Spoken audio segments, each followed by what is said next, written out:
Din hija l-istorja ta' familja li tgħix f'Ħalqormi f'appartament li jinsab fit-tieni solar ta' binja illi fija jgħixu wkoll familji oħra. Iżda s-saqaf ta' dan l-appartament qed iċedi u kkundannat.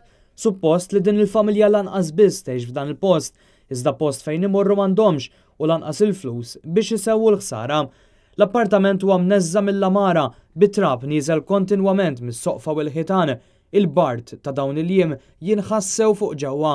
Ir-riħa ta' dranaġġ f'xi momenti kienet insopportabbli u sit l-appartament frott il-mistħija talab lil martu ġiblu borża biex jagħlaq id-drejn f'dik li suppost għandha tkun kamra tal-banju.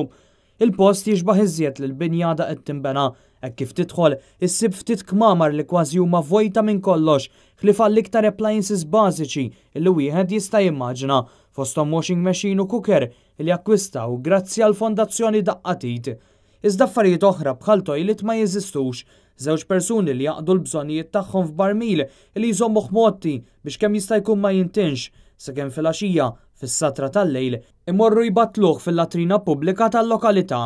Il-kamra tal-banju mixejn għajr kamra daqs nitfa fuq il-bejt illi minna jidħol ir-riħ u l-kesħa minn kull imkien. L-unika ħaġa li turik li teżisti kamra tas-sodda hija s-sodda. Minn barra din il-biċċa mara ma ssib xejn iktar ħlief ftit kutri għall-irdos. Il-portieri biex imqar iżommu ftit mill-kesħa ma jeżistux u fis-sajf ix-xemx tidħol bla kontroll. Għal jiem sħan din il-familja għandha biss fann imkisser u perikolus.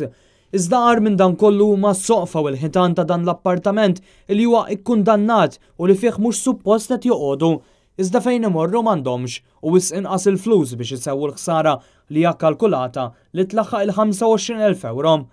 Madankollu l-ħsara ma tistax tistenna biex xorok li qed ifaqqaw u s-saqaf li qed jistrieħ u jċedi f'xi partijiet kif jispjega Charles Saliba mill-Fondazzjoni Daqqatit. Nistennew traċedja pamma jien qatt lill-Prim Ministru.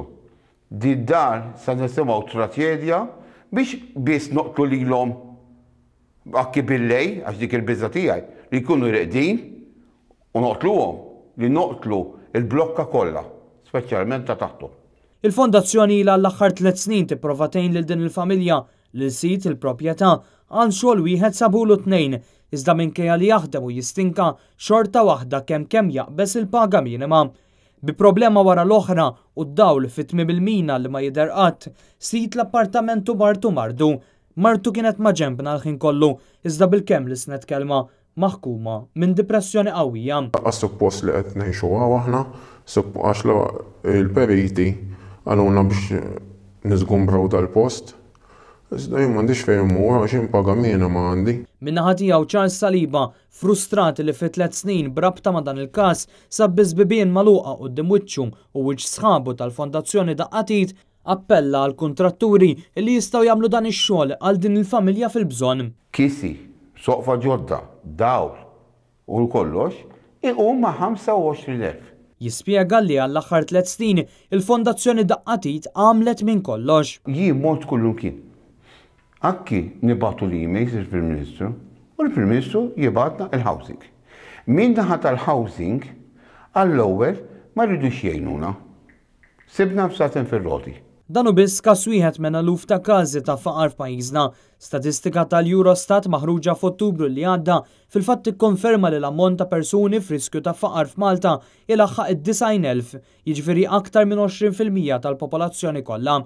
Statistika oħra dik ippubblikata xahar qabel mill-Uffiċċju Nazzjonali tal-Istatistika turi kif il-faqar finanzjarju fl-aħħar sena żdied b'1300 u li fl-aħħar 4 snin il-faqar finanzjarju żdied b'8200.